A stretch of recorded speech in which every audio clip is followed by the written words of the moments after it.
हमें पूरी स्वतंत्रता है। ऐसा ना हो कि महिलाएं सब इकट्ठा होके आपका फार्म हाउस, आपका घर, सरकारी दफ्तर और रघुपुरा में जाके वो हालत करे कि आप संभल नहीं पाएंगे, आप संभल नहीं बिल्कुल पाएंगे। तो बिल्कुल सही बात। हम लोगों में बहुत बड़ी शक्ति है। आप लोगों को पता है, हिंदुस्तान की महिला कुछ भी कर सकती है। हम लोग बिल्कुल सही पेशेंस बात। बनाए हुए हैं। इसका मतलब ये नहीं है कि हम आपको देख के डर रहे हैं या उस शख्सियत को देख के डर रहे हैं जो आपके पीछे, पर्दे के पीछे जो काम कर रही है। नहीं, हमारी गवर्नमेंट बिल्कुल बहुत अच्छी है, बहुत अच्छी तरीके से काम को डील करेगी और हमें उम्मीद भी है कि बहुत अच्छा रिजल्ट भी आएगा। लेकिन कब कब? बिल्कुल सही। इतना टाइम हो गया, 1 साल होने वाला है। जिस तरह से इस औरत ने बोला है कि भाई हमारी शादी उस टाइम पे अच्छी तरह नहीं हुई थी, तो मुझे नहीं लगता है कि आप इस चीज के लिए, मतलब सबसे ज्यादा गुनहगार एपी सिंह जी आप है। मैं आपको देख रही थी, जिस तरह से आपने उनको आशीर्वाद दिया, जिस तरह से आप अपनी अंगूठी निकाल के सचिन के हाथ में रखते हैं। तो आप ये बताइए, शादी आपकी हो रही थी या सचिन कर रहा था? वो औरत सचिन के साथ में लाइफ स्पेंड करना चाहती है या आपके साथ में? क्योंकि मैंने वो वीडियो, मेरे पास भी वीडियो है। कोई अगर मांगता भी है, कोई अगर ये चाहता भी है, वो औरत कितनी शातिर है। वो औरत कैमरामैन को बोलती है, जो उसका फोकस किया हुआ है, उसको बोलती है कि सारे पे घुमाओ कि इतनी देर में हम बात कर लेंगे। और वो बात भी कर रहे होते हैं, वो एक सही बात। कन्वर्सेशन भी कर रहे हैं तीनों की तीनों। उसके बाद जो एपी सिंह जी हैं, यहाँ से अपना एक छल्ला निकाल के और लप्पू के हाथ में रखते हैं। क्या है ये? मतलब क्यों आप इतना डर रहे हो कि आपको अपनी अंगूठी, जब उसके पास नहीं है, अपनी अंगूठी देना? और ये सेरेमनी नहीं होती है, ये बिल्कुल भी नहीं होती है। आप इतनी बड़ी शादी में गए, जो डॉन है उनकी शादी में गए, क्या आपने उनकी शादी में इस तरह की कोई वो देखी? मैं नाम नहीं लूंगी। आपने क्या, उसी दिन वो शादी थी, आप वहां से और वहां दोबारा वहां आए, तो क्या आपने उनमें भी देखा कि किसी ने लाके अंगूठी दी हो, किसी ने लाके जयमाला दी हो, किसी ने लाके अरेंजमेंट? उस महिला ने खुद किया पूरा अरेंजमेंट अपनी शादी का। तो आप उस महिला से कुछ सीख लीजिए और इस महिला को छोड़ दीजिए। इसको ये छोड़ दीजिए कि भैया देखो, अब जो होना था वो हो गया, अब मेरे से नहीं होगा। अब हमारे भी भाई अपने बाल बच्चे हैं। कल को इसी तरह से अगर आपके बाल बच्चों के साथ कुछ वो होती है, मिस हैपनिंग होती है, तो आप क्या कीजिएगा? आप क्या बिल्कुल सही कीजिएगा? बात। लोगों को क्या आप वो देंगे? लोगों को क्या शिक्षा देंगे आप? आप एक लॉयर हैं, लॉयर लॉयर लॉयर बोलते बोलते तो मेरे दिमाग में से आपका जो जो काला कोट है वो भी सब व्हाइट हो गया है। सब कुछ मेरे को तो आपके साथ, आपके जगह तो मुझे ब्लैंक दिखाई दे रही है, बिल्कुल ब्लैंक दिखाई दे रही है। तो प्लीज आपसे रिक्वेस्ट है कि अब आके आगे आ जाइए। इन लोगों को भी बोलिए कि भाई जो सच्ची बात है वो बताइए। हो सकता है कि आप लोगों को कुछ थोड़ी सी छूट मिल जाए। जी बिल्कुल सही बात है। देखिए, बड़ी बड़ी अच्छी बात की थी, मैं समझता हूँ मोमिन मलिक साहब ने, कि आप मेरे वकील भाई दोस्त हैं जी और हम प्रोफेशन है, तो एक बड़ी अच्छी ऑफर की उन्हें कि अगर जी आप चाहते हैं कि अपने, देखिए ना, समटाइम ऐसा होता है कि बहुत सारी बुराई में से कुछ अच्छाई भी निकल सकती है। आपको जी एक मौका मिल सकता है कि आप उस मौके को फायदा उठा के अपने पिछले कर्म और पिछले गुनाह भी साफ कर सकते हैं। तो मोमिन मलिक बिल्कुल साहब ने उनको बड़ी ऑफर की कि अगर आप इस केस को छोड़कर आगे बढ़ना चाहते हैं, मामला ठीक करना चाहते हैं, अपना किरदार बेहतर करना चाहते हैं और अपने किरदार पर लगे हुए वो धब्बे धोना चाहते हैं, तो मैं आपका साथ देने के लिए तैयार हूं, मैं आपके साथ खड़ा होने के लिए तैयार हूं। मैं आपको बचा लूंगा इस सारे मामले में से। और उसकी सबसे और सिंपल रीजन ये थी कि आप वकील हैं और वकील को जब सजा मिल रही होगी, वकील के करतूतों की वजह से उसके ये अमल सामने आ रहे होंगे, तो डेफिनेटली कहीं ना कहीं तकलीफ मुझे भी होगी, क्योंकि मैं खुद एक लॉयर हूं। तो उन्होंने बकायदा तौर पर ये बात कही, उन्होंने उनको कहा कि आप अगर कहें कि मैं इसमें से निकलना चाहता हूं, तो मैं सबसे पहले आपके साथ खड़ा हूंगा, मैं आपकी इज्जत बना दूंगा।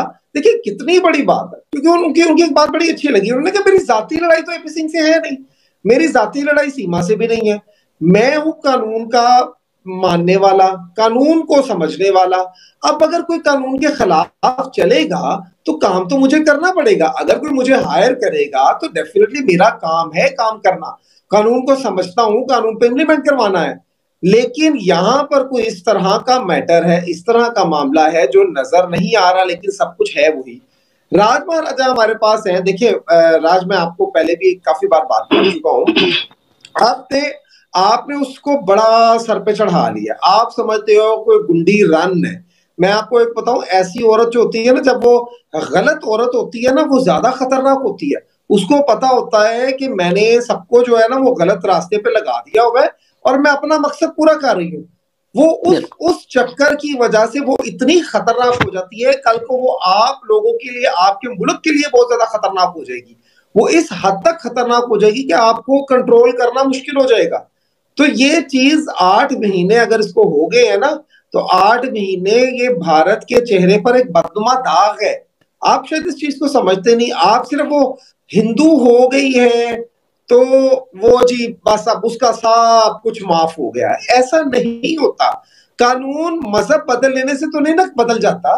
कानून ठीक है, हम समझते हैं वो हिंदू हो गई है, बहुत अच्छी बात है, वो एक अडल्ट है, वो जो मर्जी हो जाए। But the problem is that कि सिर्फ हिंदू होने से किए हुए गुनाह तो माफ नहीं ना हो जाएंगे, किए हुए कानून तोड़े हुए तो माफ नहीं हो जाएंगे। इवन मैं आपको यहाँ पर एक बात बताता चलूं कि यहाँ जहां पे मैं रहता हूँ, जिस मुल्क में हम रहते हैं, यहाँ पर एक शख्स की डेथ भी हो जाती है ना, तो जो उसको ट्रैफिक के फाइन आए हुए होते हैं वो पे करते हैं तो डेड बॉडी रिलीज होती है। क्योंकि कानून की इतनी सख्ती है, कानून पर कोई कंप्रोमाइज नहीं है। अगर आपने डेड बॉडी ट्रांसफर करनी है, हॉस्पिटल से रिलीज करवानी है, तो आपको गवर्नमेंट के जितने भी टैक्सेस हैं, ट्रैफिक के जितने भी फाइन्स हैं, दैट यू हैव टू पे, बिकॉज गवर्नमेंट अपने असूल पर वो काम नहीं करेगी। अब एक वो सेकंड, चाहे उसकी अभी राज को थोड़ा समय। राज, ये जो बोर्ड जी जी आप बिल्कुल। देख रहे हैं ना, ये अभी मेरा ये बोर्ड दिख रहा है, ये जब तक मैं रहूंगी आप इस बोर्ड की बात कर रहे हैं, इसकी आप कीमत नहीं जानते हैं। ये सरकारी है, ये सरकार की तरफ से है। जो मैं आई कार्ड पहनती हूँ वो इंडियन गवर्नमेंट का आई कार्ड है। तो आप इसका मजाक नहीं उड़ा सकते हैं। ये भी मुझे कानून और लॉ सिखाता है। हमारे वकील ने क्या किया है वो आपके सामने आएगा। वो हमारे नहीं, वो पूरे हिंदुस्तान, वो मेरे नहीं, वो पूरे हिंदुस्तान के वकील हैं। आप कैसे बोल सकते हैं कि आप, तेरे वकील ने क्या किया है? क्या आपको थोड़ी सी भी इतना भी अंदाजा है कि आप कितने की भावनाओं को ठेस पहुंचा रहे हैं? आप जो व्यक्ति काम कर रहा है यहाँ पे, फैजल सर इतना आपको समझा रहे हैं, फैजल सर इतना सब कुछ बोल रहे हैं, क्या आपको उनकी बातें नहीं सुनाई दे रही हैं? अगर मैं चुप बैठी हूं तो मैं उनको सुन रही हूँ, उनकी बातों को ग्रहण कर रही हूँ, मैं उनको एब्जॉर्ब कर रही हूँ कि यार वो वाकई में उनकी बातों में कोई दम है। तो अगर आप में जरा सी भी, अगर आप एक हिंदुस्तानी हैं तो आप एक हिंदुस्तानी की तरह जरूर सोचिएगा कि ये नहीं बोल रही हूं मैं कि वो बहुत बड़ा तीर मार दिया उन्होंने। वो जब जिस नींव से उन्होंने बोला है ना कि अभी एक ही छत डली है, अभी उस छत के बाद अगर हमारे इदारे, हमारे जो पुलिस वाले हैं, हमारे जो इतने सारे जो लोग हैं, उनको सपोर्ट नहीं करेंगे, वो क्या फिर अपने आप क्या कत्थक करेंगे? आप जैसे लोग जो है वो डिमोटिवेट करते हैं, उनसे काम नहीं हो पाता है।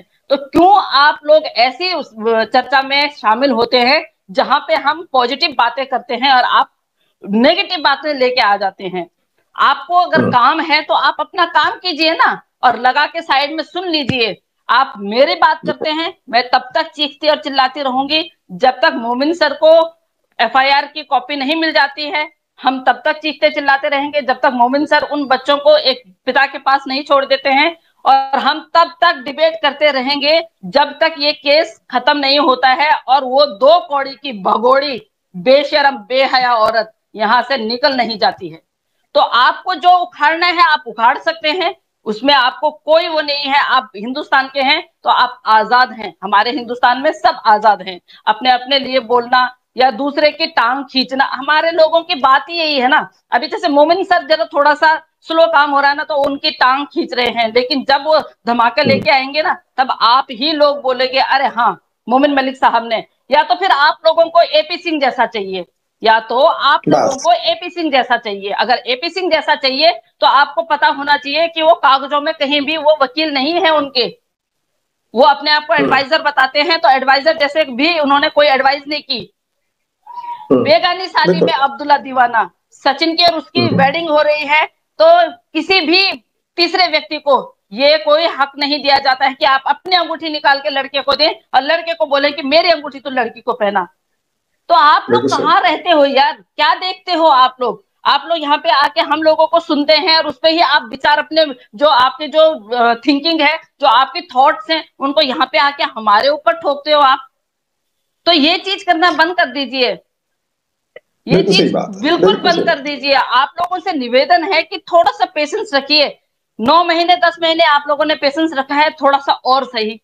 जब हम लोग, अगर हम लोग यहाँ चीखना चिल्लाना कर रहे हैं तो हमें एक होप है, हमें हमारे कानून पे बिल्कुल भरोसा है कि कानून न्याय करेगा, और इतनी जल्दी नहीं होगा क्योंकि ये इंटरनेशनल केस है। तो देखिए इंटरनेशनल केस मैं में जब हमारे खुद के अपने केसों में, हमारे छोटे मोटे केसों में इतना दिन लग जाता है, कई किसी की तो एफआईआर ही नहीं होती है, उनको जीडी पकड़ा के भेज दिया जाता है। हमारे में कई मिसिंग केस आते हैं तो उनको जीडी पकड़ा के भेज दिया जाता है। फिर मैं बोलती हूँ कि भाई वो दो मुझे क्या तुम एफआईआर करवा के लाए हो, वहां जीडी होता है, फिर उनको दोबारा भेजना पड़ता है, मुझे कॉल पे रहना पड़ता है, उनको बोलना पड़ता है कि एफआईआर का मतलब क्या होता है, जीडी का मतलब क्या होता है। तो ये आप लोगों को भी समझना पड़ेगा ना। जो लोग कानून समझते हैं उनको पता चलता है कि कानून में हम आगे आगे क्या करते हैं। वालेकुम अस्सलाम साजिया। हम आगे आगे क्या करते हैं, कानून की प्रक्रिया इतनी जल्दी नहीं होती है। आपने देखा होगा उस बंदे ने निर्भया केस को जो है 7 महीने 7 साल 3 महीने खींचा, किस बेस पे?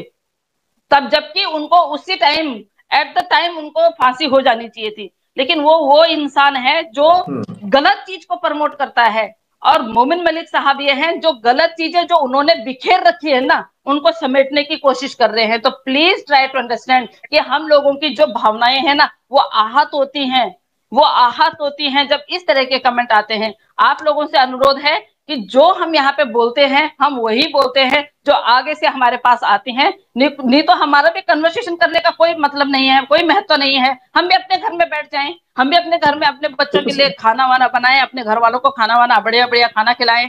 तो ये चीज करने के लिए हमें अपना काम भी छोड़ना पड़ता है कई बार। कई बार काम छोड़ के कि भाई नहीं, जो हमारे पास जो इंफॉर्मेशन है हम आप तक पहुंचाए, जो आप तक कोई कभी नहीं पहुंचाएगा, कोई कभी नहीं पहुंचाएगा आपके पास, कोई बड़े इदारे जो हैं वो आपके पास कभी नहीं पहुंचाएंगे। ठीक है ना? तो यहाँ पे आके अगर फैजुल सर आपको बोल रहे हैं और आपका नाम लेके बोल रहे हैं तो इट मीन्स आपको वो एक शिक्षा दे रहे हैं।